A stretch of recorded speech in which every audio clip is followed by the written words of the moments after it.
Welcome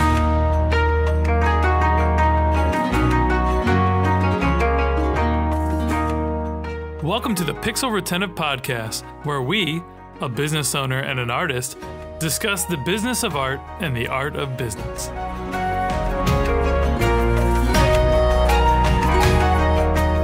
Hey friends, I'm Carl, founder of Epic Made. And I'm Ross, creative director at Epic Made. And we're the hosts of the Pixel Retentive Podcast, where we share our thoughts on creativity, art, and business. Past guests include Lizzie Mintis of Here's Waldo, Mark Jemnick of Kindred Gross Advisors, and business coach Justine Clay. We are forever grateful for the supporters of our podcast and are always looking for more sponsors. That said, Pixel Retentive is brought to you by the creative gurus at Epic Made. Epic Made is a team of strategists and artists who excel in visual storytelling. Our studio crafts unforgettable animation and illustration that not only captivates your audience, but also drives tangible business results. We specialize in engaging imaginative pop culture savvy audiences with beloved clients like Nickelodeon, WWE, and Sci-Fi. Visit getepicmade.com and let's collaborate on your next creative campaign. And with us today, we have Brandie Grace Wong. Brandie is the founder of Totally Branded, an operations, strategy, and innovation agency, also known as a fractional COO agency. Brandie and her team work with innovative agencies and businesses to build systems that solve problems, improve efficiency, cash flow, and ultimately help their founders buy back their time. Welcome, Brandie. Hi, guys. How's it going? Going good. Can't complain at all. So stoked to have you on here. So, hey, Brandie, so before we get deep into the subject today, we always like to ask a little intro question so the audience can get to know you a little better. So can you tell us how long you've been in your industry and the project you're most proud of so far? Oh, I've been in my industry for 3 years now, almost 4. And the project that I'm most proud of so far, I can't really release all of the details, but we were able to build out there was an agency that was doing really, really well, and they were getting a lot of leads come in and a lot of leads close, but they were having a lot of trouble retaining their clients. And that was a really big thing for them. So what we did was we built out this really big SOP system where we were able to help their clients extend their contract with our client pretty much. And so that client was a lead generation agency. My client, sorry, I should probably specify that. And their problem was that no matter how many cold leads they fed to their clients could not close these leads. Got it. And so, right, and this always happens to a lot of lead generation agencies. And a lot of people come to us for lead generation, and it happens to us too. But it's okay. There's always a way around it. And so because these people were like, oh, like maybe the lead's not qualified, they weren't super warm when they came to us, they'll like complain and they'll leave. And so we need to fix that. And the thing that we did was we helped them hire two salespeople that were commission based, trained them up. And then we had them go to their clients and offer to do some commission based selling on their behalf to kind of keep them around for longer. And so not only could the founder take a little bit of commission on top of that, but they also had their clients stick around for longer on their retainer system. Right, because they had white label salespeople, basically, who were getting them clients and closing them. Yeah, pretty much. But we did train these people up from scratch, like 100% from scratch, mainly because there was a way that the founder really wanted to sell, and he's a salesperson, and I'm also a salesperson by trade. Not a very good one for me. I sell with love. He sells with, skill. And so together we formed like this little course, like this little sales course, and then we ran them through it. We did the demos, we built the SOPs, we built the tracking system, like all of that, and then they just got plugged in, and that was awesome. And Brandie learned every minutia of detail in that whole thing, and has now become part of her process, I'm sure. So you I don't want anybody listening to this like that heard like 3 to 4 years and might have like de-escalated like what Brandie may or may not know. Let me tell you, I've been in this business my whole life. I started this company in 2006, and I've talked to I don't know how many people that do similar things to what Brandie says she does. And after having just going through, your free trial, like talking to you for a week, I was like, holy shit, this lady really gets it. Like, it's like when you talk to someone and you just know they're a guru, like in their thing, right? Like I was like, all right, we got to have Brandie on the podcast because seriously, like Ross, I haven't really got into the weeds with you too much on this, but like every time I had a question, Brandie's like, funny you should mention that, because she knew what the hell I was going to say, because she designed the entire conversation with love, but like strategy. So it was all strategic love. Like you don't feel boxed in, you don't feel like you're getting sold to, but every angle she's thought about 4 times and has an SOP for it. I was just like, this is stuff that people really need in the agency world. Like I know we need it in Epic Made, and that's like something that I've been like working on. Like one of my goals at the beginning of this year was like become a guru at marketing Epic Made, right? Like we've focused so much on the skills and the execution and making sure that our brand and the way we look and all that is just masterful in the way we deliver things. But I've spent little effort on the front end of how do we find and cultivate and grow business.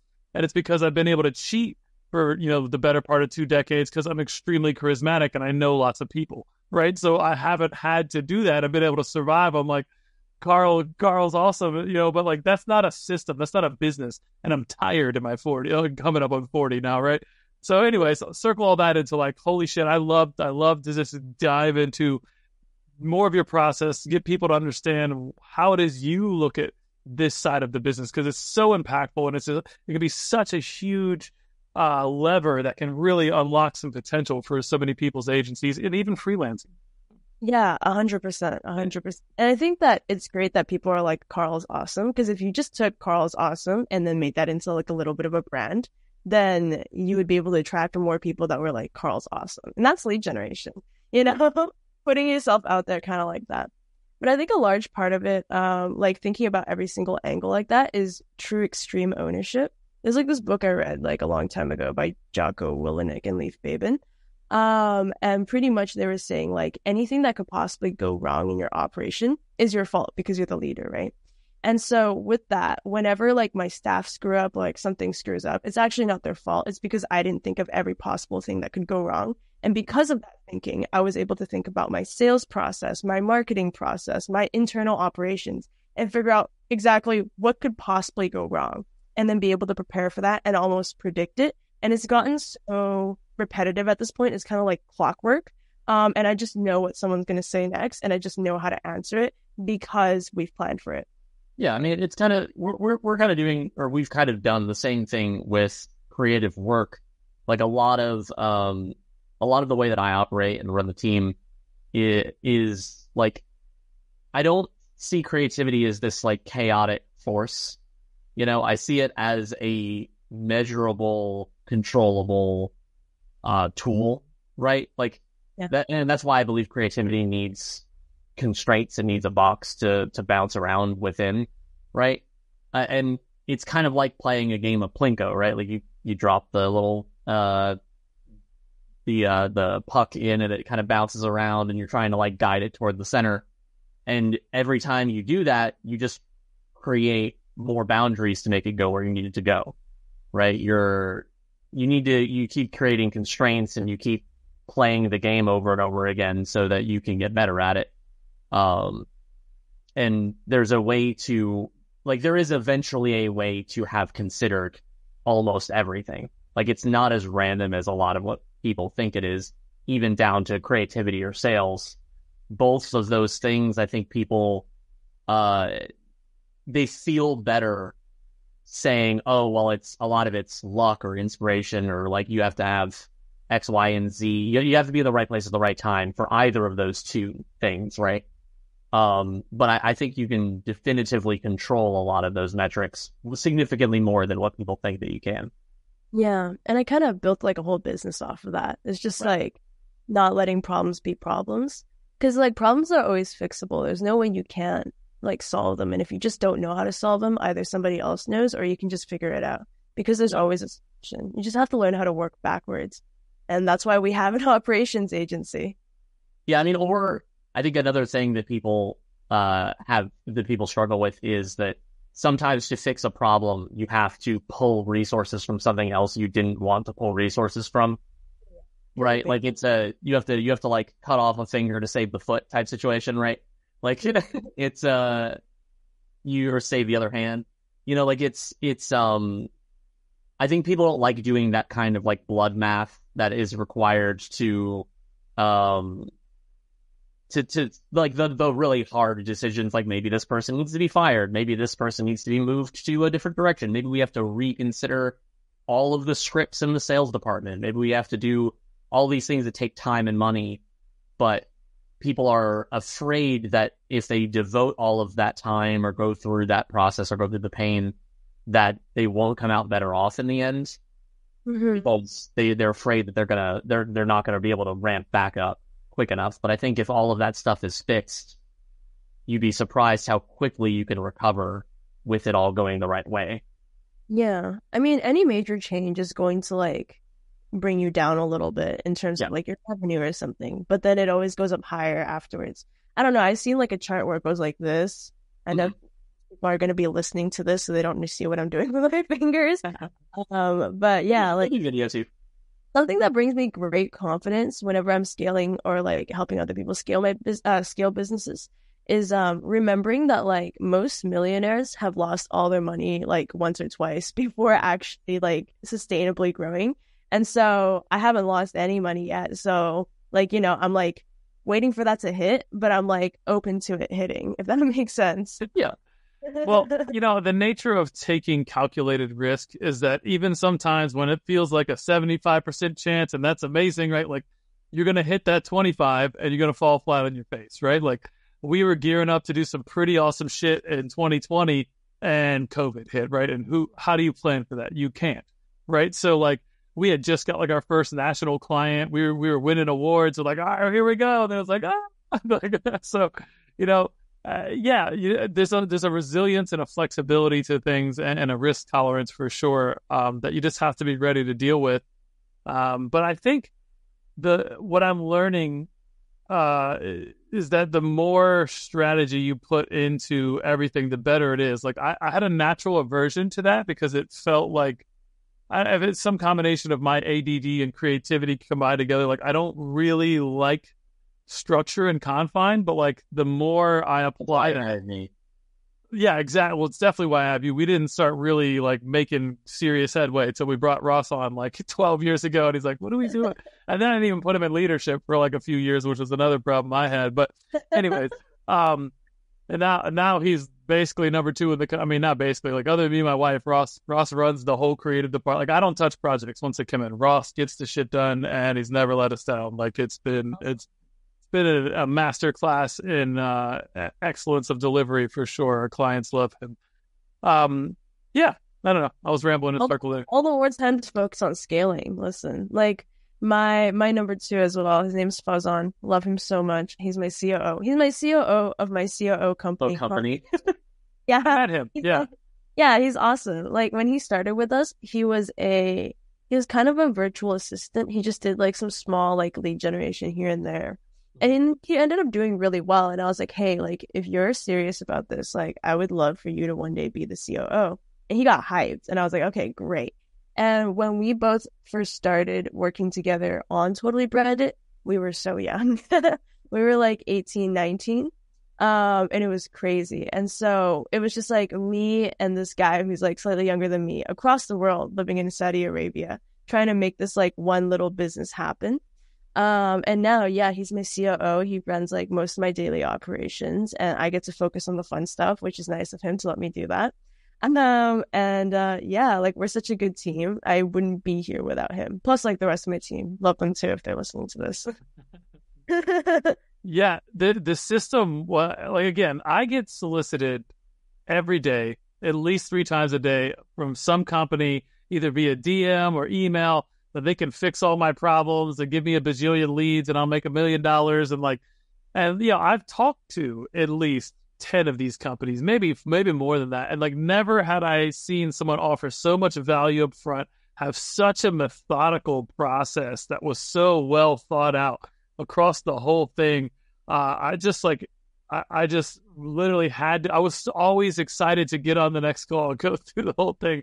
And then on our last call together, it was hilarious. She got to the point where she was like, "Do you have any questions?" I was like, "If I had a question, like you would already have known that I was going to have that question, and I've already answered it. So no, I don't have any questions." Like, I knew there were no more questions. I was just trying to be like, when are you ready to start? And that was kind of where I was leading it to.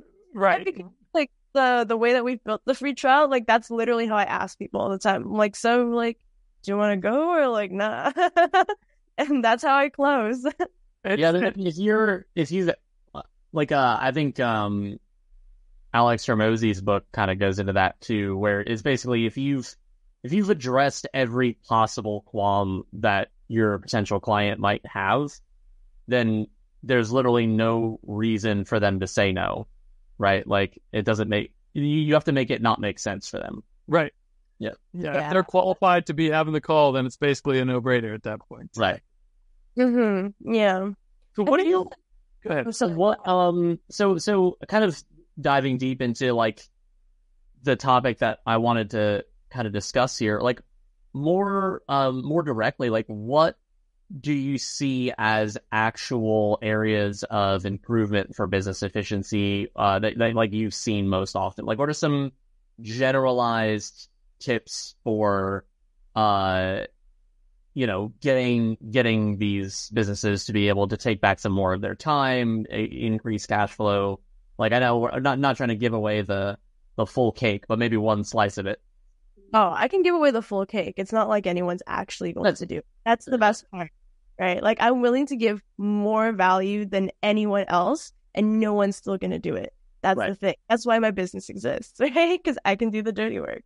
Now, my biggest tip for most companies are really messy. They don't really have like a organization system, a storage system. So the most important thing is to start there. Like, where do you store all your system operating procedures? Like, where do you store that? Where do you store all of the tasks? They go into one place. Where do you store like everyone's time? That goes into one place. So some people use like tools like ClickUp. I personally am not the biggest fan of ClickUp. Hope they're not listening to this. Please give me an affiliate link. I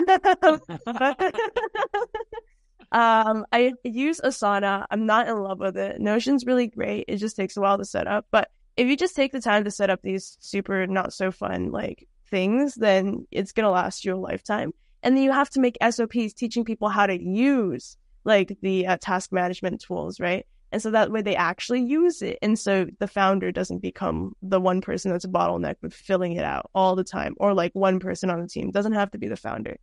So that's like number one, organizing everything. Number two is like paying attention to what everyone's actually doing. Like once every couple of months, I write down pretty much every single or I delegate this, but I write down every single person's like job description. So what are you doing right now, including what's not in your job description? Are you writing a lot of emails as well? And I didn't tell you to, but you're writing a lot of emails. Are you like doing a lot of tasks for client? Are you doing a lot of hiring right now? And so I'll just write down all the things that have just become their job. And so I'm well aware of how much they're doing and maybe how little they're doing. And so that way we're not giving a ton of work to one person, and then one person's kind of just like freeloading all day, right? Because we want to make sure that everyone has even work. Because if someone's working a little bit less, someone's always working more, right? And so we want to make sure that it's even across the board and we're not bottlenecked by one person being super stressed out and the other people like kind of taking a day off almost. And that's a thing with a lot of companies. You know, a lot of people, like I have a lot of friends that work from home and they're like, yeah, like when I work from home, I'm practically having a day off. And in my head, I'm thinking you're having practically a day off by lollygagging at home, but you have someone out there that is covering your ass right now. Because your boss didn't give enough work to you and is giving all of the work to this one person that they trust the most, right? And so that's like one problem. And then the next is creating SOPs. A lot of people don't have good training, and a lot of companies rely on one person to train the next person that's supposed to like take over the position. Yeah. But it turns into the telephone game, basically. Yeah. Exactly. But what if this person leaves, right? Then what? What if they leave and they don't give a 2 weeks notice and you don't have time to train someone new, or you don't hire someone in time, right? Now you have like really loose paper SOPs that maybe haven't been updated in like years and years, but you want to have solid SOPs for literally every single task in your business. And you want standard operating procedure for anyone who doesn't. Oh, yes. Standard operating procedures. That could be in the form of a video. So in our agency, we make SOPs video form because everything we do is so virtual. I can just click around and show people what's up. I don't make all of my own SOPs. I get my team to also update their own SOPs all the time. And so that way, if they get promoted, then we don't have to spend so much time training the next person, right? And if they leave, then I don't have to scramble. Right. So it's a pretty smooth process, yeah. That's pretty much, that's like the bare basics. Right. Okay. So what are some of your absolute favorite tools that like you think every agency owner should utilize in some fashion? That can be for lead gen or operations or anything. Oh, every single tool. That's a really... I mean, every single one, but what are some of the top, like, what's like the top three to five? You're going to laugh because I seriously value simplicity. Like, there's nothing I value more than simplicity. Great. So, like, Google ecosystem, love Google, thank you. You can store everything in there. Yep. We will use Asana, but I would also recommend Notion as well if you like things to look a little bit prettier, because Asana's not super pretty. Mm-hmm. And then the last thing would probably be Close CRM. Close CRM, Carl, I showed it to you, but it's like one of the most like simple CRMs in the world, and they like get the job done, and we're able to keep track of like all of our communications with all of our leads and all of our clients all in one place. And yeah, those are the three that I would recommend. Okay. Yeah, I think it's funny. I'm incredibly analytically minded for how creative my job is ultimately is, which is why I think that I'm sort of currently in the project manager and creative director seats. Like I sort of have both lanes covered, going from projects to clients and going from clients to projects. And I found that every time we try to set up some sort of project management sort of system that doesn't just run straight through me, word of mouth, basically, I tend to put too much detail into all of it just because I'm wired that way, and I end up not using it, or not using all of it, right? Like, basically, I think that I'm starting to realize this as I've been writing a lot of my own stories and like trying to create systems for like planning characters and plot points and things like that. And I've realized that I value getting too much information in my day-to-day. And so I try to create systems that have too much information, and then it gets exhausting to update all of it. Yeah. And so I think that having a simpler system is ultimately more beneficial. I think I've come to that conclusion as well. Just because I think it's encouraging to be able to update. Like, I think that having a complex system might be more beneficial for someone from the outside looking in, because they can just kind of scope out all of this data. But I think when you're actually using it, it becomes exhausting. Yes. I sometimes delegate portions of like my task management tool. Like if I'm like, first I build it really simplistically. Then that's because like you have a lot going on in your head. So you're trying to make it happen, but you've just created a new task for yourself, right? Just an additional task on top of your many other tasks. So what I do is I have like people in my agency that do different things on my task management tool. So they're in charge of things. So sometimes I'll be like, hey, Sai, which is one of my team members, can you update this client status? And I'll send her a Fathom recording, like an AI recorder from the call that I had with, for example, Carl. I'd send it to her and she would write like an update on like the to-dos, like what he gained from this and stuff like that. And she'd write it all out for me. And so that way I can just go into it, but also other team members could also go into it and access that information without having to watch the video. So that's like a system we have built. But when you build a system, you have to learn how to delegate that system. And that's how it doesn't become an extra task. Right. Yeah.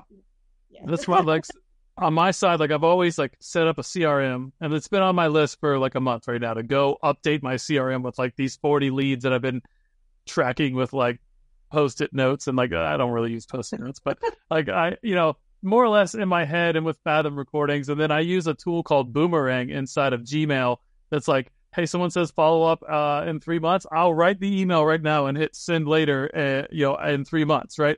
And then like I can also have like the email return to my inbox like at any given time that I set, based on whatever parameters, like, do they reply? Have they not replied? Only if they don't reply, like stuff like that. So that's kind of like my low level CRM until they're actually like really trying to engage in something. So that's been my simple tool, because the other stuff's been overwhelming because it's mostly just been me in the sales department, right? So like, it's a problem for everybody. Don't worry. Yeah. Like, you're not alone. First and foremost, you're not alone. Right.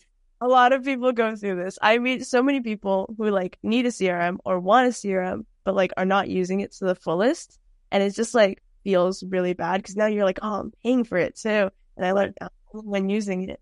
So yeah, it's just about like, I don't know, like I watch a lot of like software tutorials. A lot of people ask me how I learned how like to do anything. It's just watching a lot of YouTube videos because I was like an iPad baby growing up. Yeah. So if I just switch that into like watching videos about automations and CRMs, like bam, suddenly I built a business off of it and I feel great. Do you still watch YouTube Minecraft videos is the question. Play Minecraft. I love Minecraft. It's so good. Minecraft. Ever. I've been playing this like new game called Sifu. And I think it actually relates, so don't cut this out. This game is called Sifu, and it's pretty much this like dude who's going around like trying to like beat up all these bosses because like someone killed his dad, and he's like doing kung fu like all across like the world pretty much. And every time he dies, you age up. You age up, and the weaker you get. You've heard about it? Yeah, I've heard of it. Yeah. So pretty much the only way to not like die at 100 at the end of the game or like in the middle of the game and have to start over again is if you keep replaying the back levels where your last age was. And so you have to keep doing that and doing that. And so it's like repetition, and then like you can also permanently unlock skills and stuff like that if you gain enough EXP. So I just keep playing the same levels over and over again. Now I've unlocked everything, so I have experience. And now I'm just crushing it through all these levels because I've done all the dirty work, right? All the repetitive motions. Same thing. Oh, great. I love that. That's how I play video games as well. Just totally like super level myself, like up in the earliest. So maybe that's how I should reframe everything I've done to this point in my insane career. It's just like, I had to level up all the fundamentals so they were unshakable so that when we're ready to rocket ship to, outer space, that we got this. And frankly, I feel like that's sort of where we're at. Like, we've won some awards. We've got a bunch of great companies in our portfolio. We haven't stacked up millions of dollars anywhere, but like, that's really not outside of the realm of possibilities from where we're at right now. We're in a really great launching point. So I'm eager about the next couple of years. So, and we always run into that situation as well, like with clients or other prospective partnerships and things like that, where we're always surprised how we stack up or how we like rank in terms of, we're always surprised by how much, we parallel them, right? Like, we might not feel like we're on the same level, and then we actually see the inner workings and like, oh, well, actually, they're all doing they're doing the same shit that we're doing. Or, like everybody's, a lot of people are on the same level. We're just, we just need to get like a more reliable gambling system. We need a more reliable, we need to stack the deck a little bit in terms of, finding leads. And because I mean, our close rates are actually pretty good. Yep. And our lead close rates. What? Your warm close rates. Right, that's the thing. Yeah, like what she's saying is we don't know shit about our cold close rates. We don't have a cold system. I mean, I was really trying to say it nicely, but yeah, a lot of people are like, oh, we have an 80% close rate, 100% close rate. When leads come to us, we close them. I'm like, okay, cool, but like, let's talk about when they don't know you. How about that? Well, that's the problem, right? Is that like when you we're very comfortable with, and I it sounds like a lot of businesses are very comfortable with closing warm leads, which is better than not being comfortable doing that.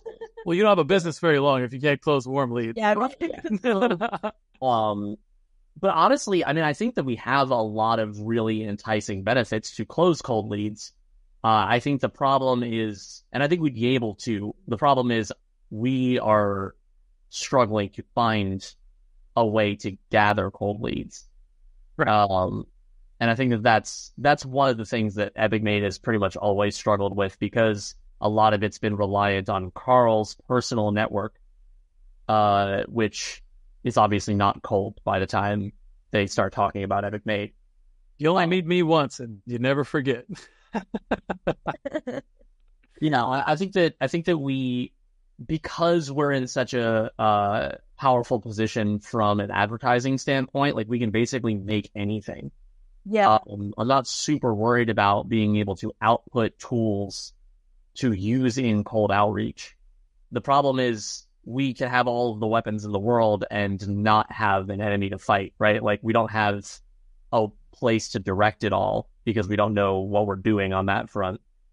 And our operation stuff, I think, is garbage. But I'll be the judge. It works because it only filters through 2 people, right? Yeah. It works very well, and the whole kind of like out from the outside looking in, the whole company runs like a well-oiled machine because Carl and I are like have the whole damn thing on our backs, and we're just that good. Like but that's not sustainable, right? Like I just had a kid. That's not, thank you.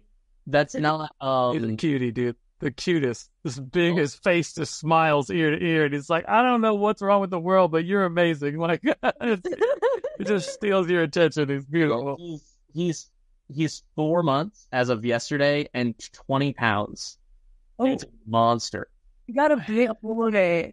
He's wearing 1-year clothes at 4 months. You must be so proud. Sorry, I'll talk, but you must be so proud. Oh, yeah, absolutely. And it's like Carl said, he's the sweetest boy. But anyway, I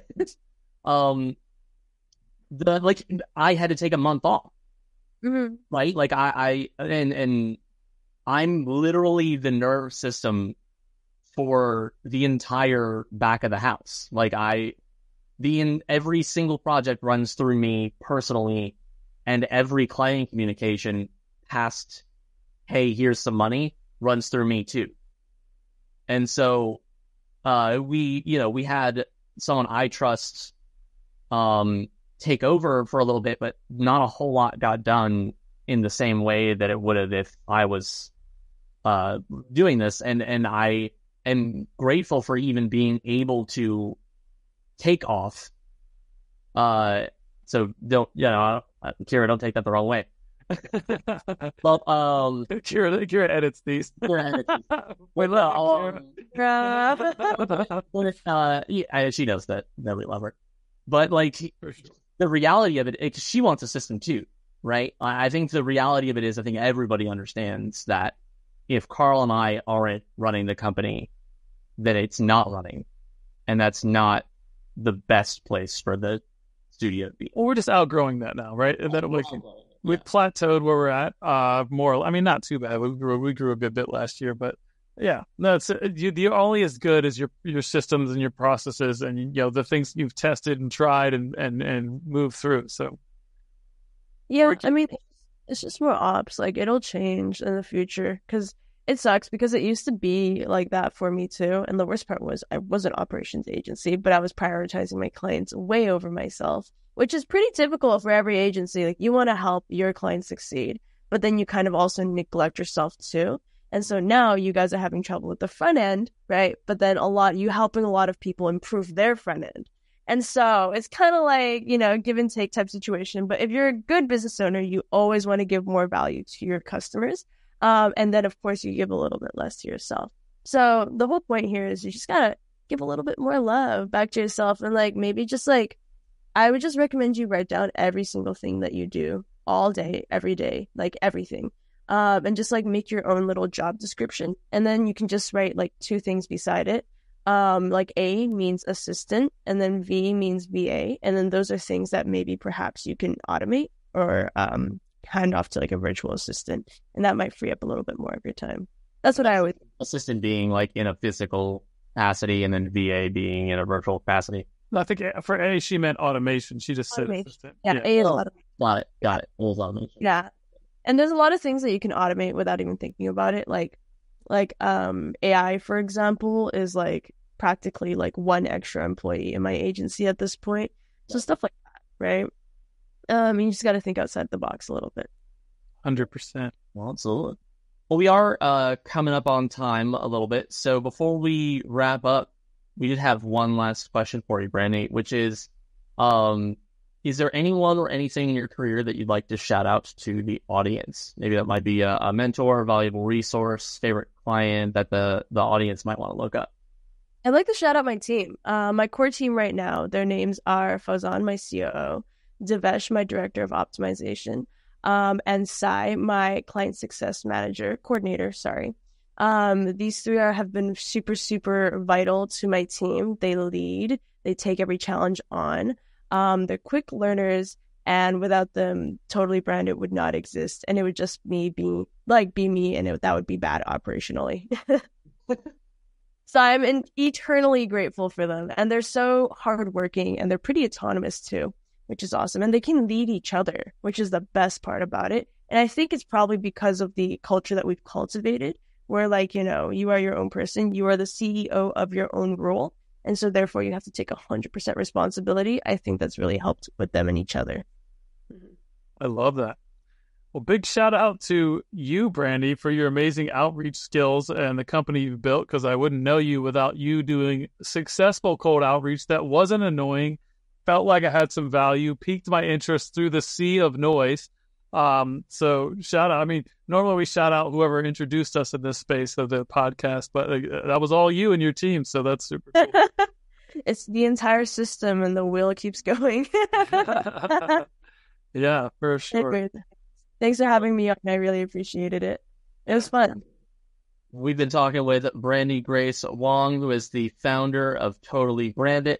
You can check out their website at totallybranded.com. But if listeners want to follow up with you directly, Brandie, where should they go?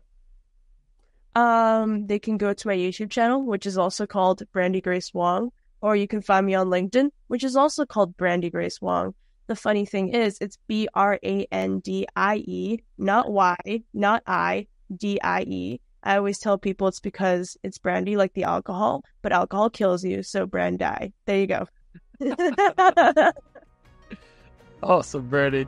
Really appreciate you. And thanks so much for people joining us. We'll see you next time. Have a good one. Peace.